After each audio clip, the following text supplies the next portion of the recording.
ഒരു വ്യക്തി സ്വന്തം ജീവിതത്തിൽ എങ്ങനെ വിജയപ്രദമായി മുന്നേറുന്നു എന്നുള്ളത് കുട്ടിക്കാലം മുതലേ ഉള്ള അനുഭവങ്ങൾ, ജീവിതം തുടങ്ങിയ നാളുകളിലെ അനുഭവങ്ങളാണ് പ്രത്യേകമായിട്ട് എടുത്തു പറയേണ്ടത്. പിന്നെ തുടർന്ന് എങ്ങനെ ജീവിതത്തെ നോക്കിക്കണ്ടു, എങ്ങനെ ജീവിതത്തെ നോക്കിക്കാണാനുള്ള ഒരു മോട്ടിവേഷൻ നമ്മുടെ കുടുംബത്തിൽ നിന്ന്, നമ്മുടെ മാതാപിതാക്കളിൽ നിന്ന് ഒക്കെ ഉണ്ടായി എന്നുള്ളതൊക്കെയാണ് ജീവിത വിജയത്തിലേക്ക് ഒരു വ്യക്തിയെ നയിക്കുന്നത്.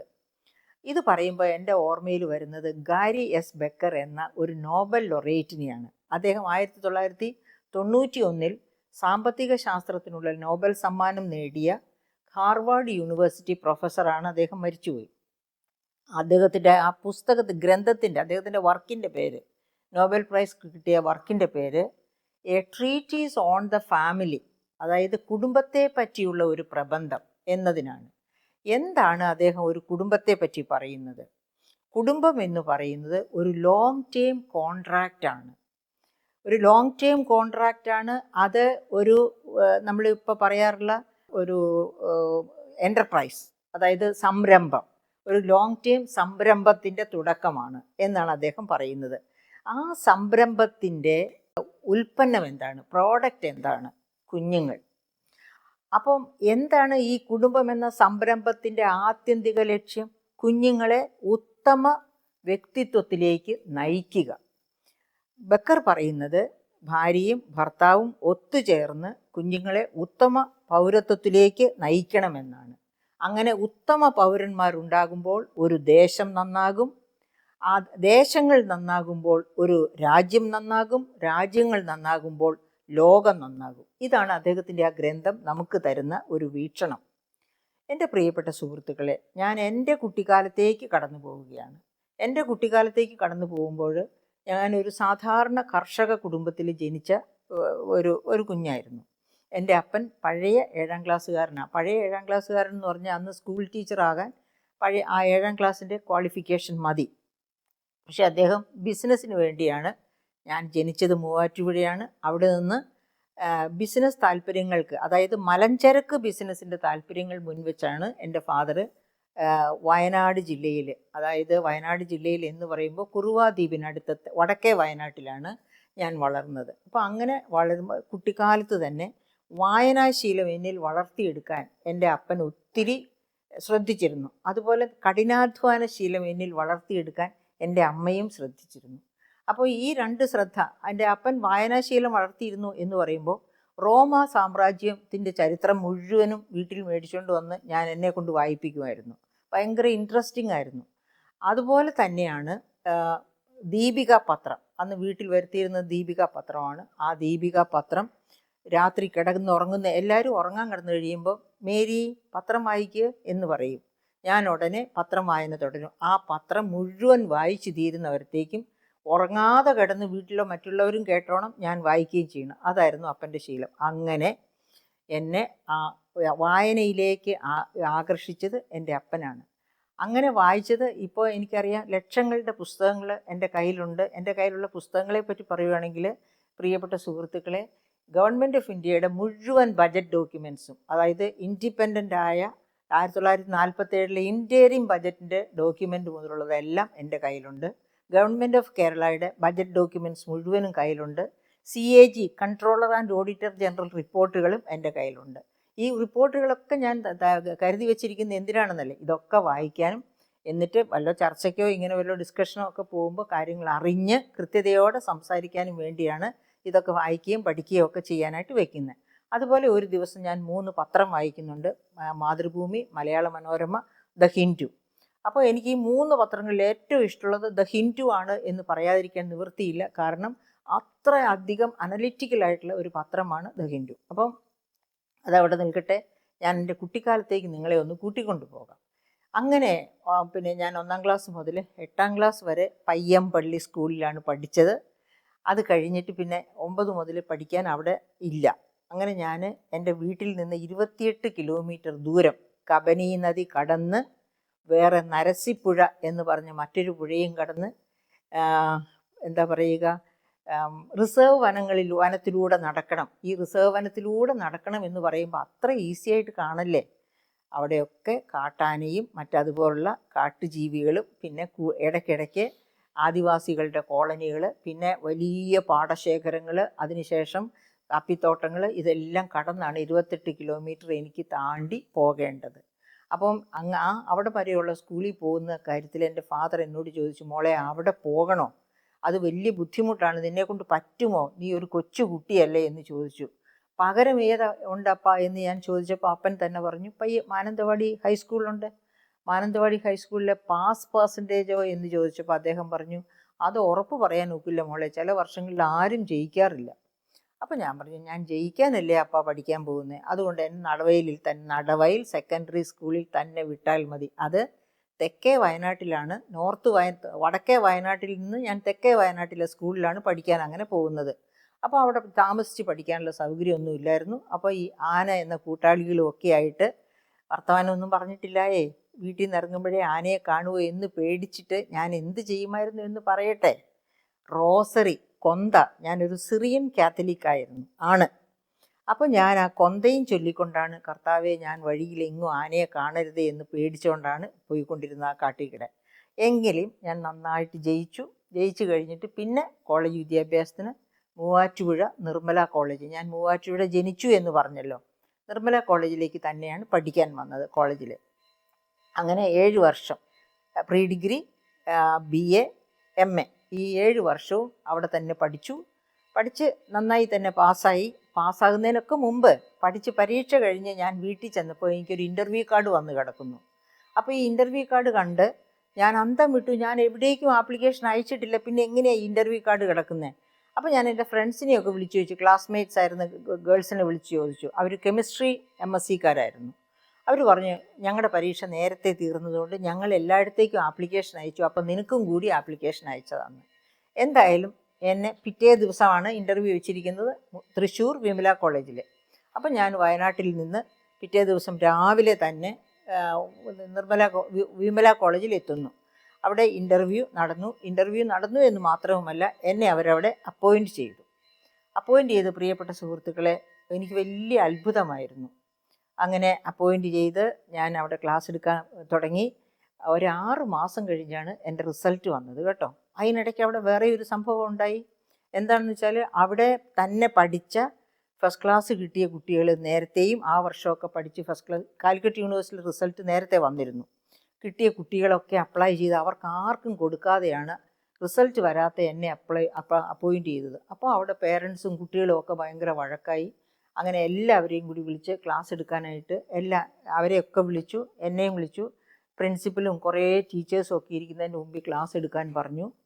ഞാനും ക്ലാസ് എടുത്തു, അവരെല്ലാവരും ക്ലാസ് എടുത്തു കഴിഞ്ഞപ്പം ദൈവാനുഗ്രഹം എന്ന് പറയട്ടെ, ആ പേരൻസ് എല്ലാം പറഞ്ഞു, PJ മേരി, അന്നത്തെ എൻ്റെ പേരാണ്, ഇപ്പോഴാണ് മേരി ജോർജ് ആയത്, ജോർജിനെ കല്യാണം കഴിച്ചു കഴിഞ്ഞപ്പോൾ. PJ മേരി തന്നെ അർഹതയുള്ള കുട്ടി എന്ന് പറഞ്ഞ് ഞാൻ അവിടെ തന്നെ അപ്പോയിൻറ്റഡ് ആയി. അങ്ങനെയാണ് ജോലി കിട്ടുന്നത്. ഇനി ഒത്തിരി കഥകളുണ്ട്, അതൊക്കെ ഞാൻ എൻ്റെ ജീവചരിത്രം എഴുതുമ്പോൾ എഴുതാം കേട്ടോ. വളരെ രസകരമായ കാര്യങ്ങളൊക്കെ ഉണ്ട്. അപ്പോൾ എന്നിട്ട് പക്ഷേ ഞാൻ അവിടെ ഒരു 1.5 വർഷം ആയപ്പോഴേക്കും എനിക്ക് PSC അപ്ലൈ ചെയ്തിരുന്നു. PSCയിൽ എനിക്ക് നല്ല റാങ്ക് കിട്ടി. അങ്ങനെ PSCയിലേക്ക് പോരാൻ നേരത്ത് സിസ്റ്റർ പ്രിൻസിപ്പൽ എന്നെ കെട്ടിപ്പിടിച്ചുകൊണ്ട് പറഞ്ഞു, മോളെ, നിന്നെ ഞങ്ങളിവിടെ അപ്പോയിൻറ്റ് ചെയ്തത് നിൻ്റെ കോളേജിൻ്റെ പ്രിൻസിപ്പൽ പറഞ്ഞ അഭിപ്രായങ്ങൾ കേട്ടിട്ടാണ്, പോകരുത് എന്ന് പറഞ്ഞു. കുട്ടികളും ഒരുപാട് പേര് കരയുകയും ഒക്കെ ചെയ്തു. എനിക്കും സങ്കടമായിരുന്നു ആ കോളേജ് വിട്ടു പോയെന്ന്. പക്ഷേ ഞാൻ പ്രിൻസിപ്പലിനോട് പറഞ്ഞു, ടീച്ചറെ, എനിക്ക് കൂടുതൽ പഠിക്കണം, അതുകൊണ്ടാണ് ഞാൻ തിരുവനന്തപുരത്തേക്ക് എന്നെ ഇൻ്റർവ്യൂ ബോർഡിൽ, PSCയുടെ ഇൻ്റർവ്യൂ ബോർഡിൽ ചോദിച്ചു എവിടെ അപ്പോയിൻമെൻറ്റ് വേണമെന്ന്.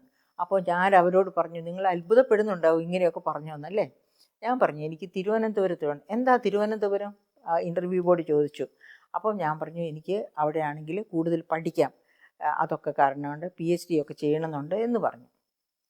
അങ്ങനെ ഞാൻ തിരുവനന്തപുരത്ത് വന്നു. ആർട്സ് കോളേജിലായിരുന്നു ഫസ്റ്റ് അപ്പോയിൻമെൻറ്റ്.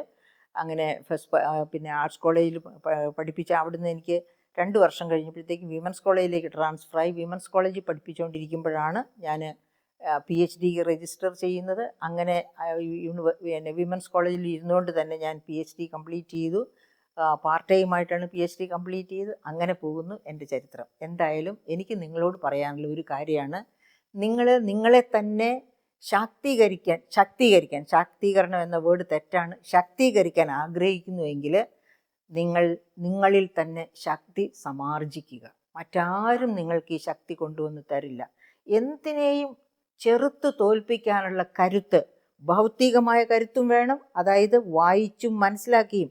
അതായത് എവിടെ ഞാനൊരു പ്രസംഗം കേട്ടുകൊണ്ടിരുന്നാലും മണ്ടത്തരമാണ് പറയുന്നതെങ്കിൽ കൃത്യമായിട്ട്, അതുപോലെ ഒരു സാറ് പഠിപ്പിച്ചുകൊണ്ടിരുന്നാലും വളരെ മോശമായിട്ടാണ് പഠിപ്പിച്ചു വരുന്നത്, ഒരു പക്ഷേ ശരിയല്ല എന്ന് എൻ്റെ അറിവിൽ പോലും തെറ്റാണെങ്കിൽ ഞാൻ സാറേ അത് അങ്ങനെയാണോ എന്ന് ചോദിക്കും. അതാണ് അത്ര കൃത്യതയോടെ, അതായത് നമ്മൾ വളരെ കൃത്യതയോടുകൂടി ഞാൻ ആ വായിൽ നിന്ന് ഗുരുമുഖത്ത് നിന്ന് പഠിക്കുക. എൻ്റെ അപ്പൻ എന്നെ പഠിപ്പിച്ചിട്ടുള്ള ഒരു കാര്യമാണ് കേട്ടോ, ഗുരുമുഖത്ത് നിന്ന് പഠിക്കുക. ഗുരു എന്തു പറയുന്നു അല്ലെങ്കിൽ ഒരു പ്രസംഗകൻ എന്തു പറയുന്നു അത് കൃത്യമായിട്ട് ഞാൻ മനസ്സിലാക്കിയിരിക്കും.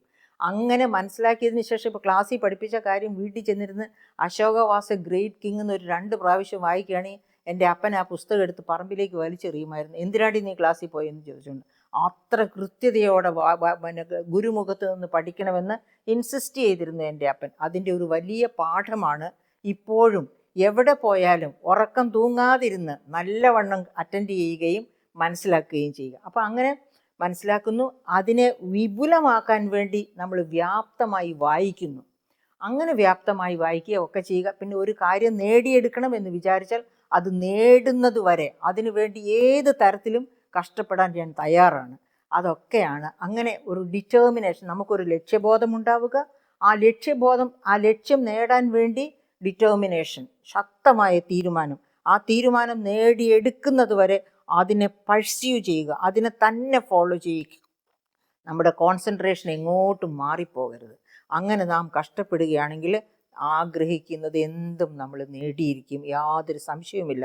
നമ്മുടെ മലയാളത്തിലൊരു കവി പാടിയിട്ടുണ്ട്, നാം ആഗ്രഹിക്കുന്ന എന്തും കരത്തിലാക്കാൻ പറ്റുന്ന തരത്തിലാണ് മനുഷ്യനെ ഈശ്വരൻ ഭൂമിയിലേക്ക് അയച്ചിരിക്കുന്നതെന്ന്. അപ്പം നമുക്ക് കഴിവ് ദൈവം തന്നിട്ടുണ്ട്, അത് മനസ്സിലാക്കണം, അത് പ്രയോജനപ്പെടുത്തണം. എങ്കിൽ തീർച്ചയായും നാം ആഗ്രഹിക്കുന്ന പദവിയിൽ നാം എത്തും. ഇപ്പോഴും ഞാൻ ആഗ്രഹിക്കുന്ന പദവിയിൽ എത്തിയെന്നോ ഒന്നും അല്ല ഞാൻ പറയുന്നത്. പക്ഷേ ആ കുറുവാ ദ്വീപിൻ്റെ സമീപത്ത് നിന്ന് ഇവിടെ ഈ തിരുവനന്തപുരത്തെ യൂണിവേഴ്സിറ്റി കോളേജിൽ ഒരു പ്രൊഫസറായിട്ട് റിട്ടയർ ചെയ്യാനും ചാനലിലൊക്കെ വന്ന് എൻ്റെ പ്രിയപ്പെട്ട എന്നെ ഇഷ്ടപ്പെടുന്നവരും എനിക്കിഷ്ടമുള്ളവരുമായ ഒരുപാട് മനുഷ്യർ ഈ ലോകത്തുണ്ട്. അത്തരം ഒരു അവസ്ഥയിലേക്ക് എന്നെ ആക്കിയെടുത്തതിന് ഈശ്വരൻ്റെ സഹായം എപ്പോഴാണ്? താൻ പാതി ദൈവം പാതി. നാം മാത്രം മിടുക്ക് വിചാരിച്ചത് കൊണ്ടോ ദൈവം ഒരിക്കലും അങ്ങനെ വിചാരിക്കില്ല. നാം ആഗ്രഹിക്കുന്നുവെങ്കിൽ നമ്മുടെ കൂടെ ദൈവം ഉണ്ടാകും. അതാണ് താൻ പാതി ദൈവം പാതി എന്ന് പറയുന്നത്. അപ്പോൾ അങ്ങനെ അധ്വാനിച്ചാൽ നിങ്ങൾക്കെല്ലാം നിങ്ങൾ ആഗ്രഹിക്കുന്ന സ്ഥാനങ്ങളിൽ എത്താൻ നോക്കും. അതുപോലെ ഓർമ്മ വയ്ക്കുക, എപ്പോഴും കുടുംബം, നിങ്ങളുടെ ആ അടിവേരുകൾ ആ കുടുംബത്തിലാണുള്ളത്. കുടുംബത്തിൽ നിന്ന് തരുന്ന ആ അടിവേരുകളുടെ ശക്തി, ആ ശക്തി നിങ്ങളെ പരലോകം വരെ നയിക്കുമെന്നുള്ള കാര്യവും കൂടി ഓർത്തിരിക്കണം. വിമൻ എംപവർമെൻറ്റ്, സ്ത്രീ ശാക്തീകരണം, അതിന് വളരെ പ്രാധാന്യം കൊടുക്കുകയും വളരെ കൗതുകത്തോടെ അതിൻ്റെ വിജയം ശ്രദ്ധിക്കുകയും ചെയ്യുന്ന ഒരു വനിതയാണ്. അതിൻ്റെ പേരിൽ തന്നെ ഞാൻ ഗവൺമെൻറ് ഓഫ് ഇന്ത്യയുടെ ശാസ്ത്ര സാങ്കേതിക മന്ത്രാലയത്തിൻ്റെ ഒരു പ്രോജക്റ്റ് ചെയ്തിരുന്നു, ഒരു വലിയ റിസർച്ച് പ്രോജക്റ്റ് ചെയ്തിരുന്നു. ആ റിസർച്ച് പ്രോജക്റ്റിൻ്റെ പേര് technological sustainability of Kudumbashree micro enterprises. അതായത് കേരളത്തിലെ കുടുംബശ്രീകൾ നടത്തുന്ന മൈക്രോ എൻ്റർപ്രൈസസ്, സൂക്ഷ്മ സംരംഭങ്ങൾ, അവയുടെ ടെക്നോളജിക്കലായിട്ടുള്ള സസ്റ്റൈനബിലിറ്റി, അഥവാ അവ ടെക്നോളജിക്കലായിട്ട് നിലനിൽക്കത്തക്ക രീതിയിലാണോ പ്രവർത്തനം എന്ന പഠനമായിരുന്നു അതുകൊണ്ട് ഉദ്ദേശിച്ചത്. അങ്ങനെ കേന്ദ്ര ഗവൺമെൻറ് തന്ന ഫണ്ട് കൊണ്ട് തന്നെയാണ് ഞാൻ ആ പഠനം നടത്തിയത്. കേരളത്തിലാണല്ലോ 1997 കുടുംബശ്രീ തുടങ്ങുന്നത്. 97 തുടങ്ങിയ കുടുംബശ്രീ ക്രമേണ കുടുംബശ്രീ മൈക്രോ എൻ്റർപ്രൈസസ്, അതായത് കുടുംബശ്രീ സൂക്ഷ്മ സംരംഭങ്ങളിലേക്ക് പതുക്കെ ചുവടെടുത്തു വയ്ക്കുന്നു. അത് സ്ത്രീ ശാക്തീകരണമായിരുന്നു അതുകൊണ്ട് ഉദ്ദേശിച്ചിരുന്നത്. അങ്ങനെ ഞാൻ ഈ പ്രോജക്റ്റ് ചെയ്യുന്നത് 2008 അപ്പോൾ 1997 തുടങ്ങിയ കുടുംബശ്രീ 2008 വരെ നടത്തിയ അവരുടെ വിജയഗാഥ, ആ വിജയഗാഥയിൽ ഏറ്റവും പ്രധാനപ്പെട്ട ഒരു ചുവടുവയ്പ്പായിരുന്നു സൂക്ഷ്മ സംരംഭങ്ങൾ അഥവാ മൈക്രോ എൻ്റർപ്രൈസസ്. അങ്ങനെ ആ മൈക്രോ എൻ്റർപ്രൈസസിൻ്റെ ടെക്നോളജിക്കൽ സസ്റ്റൈനബിലിറ്റിയാണ് ഞാൻ ടെസ്റ്റ് ചെയ്തത്.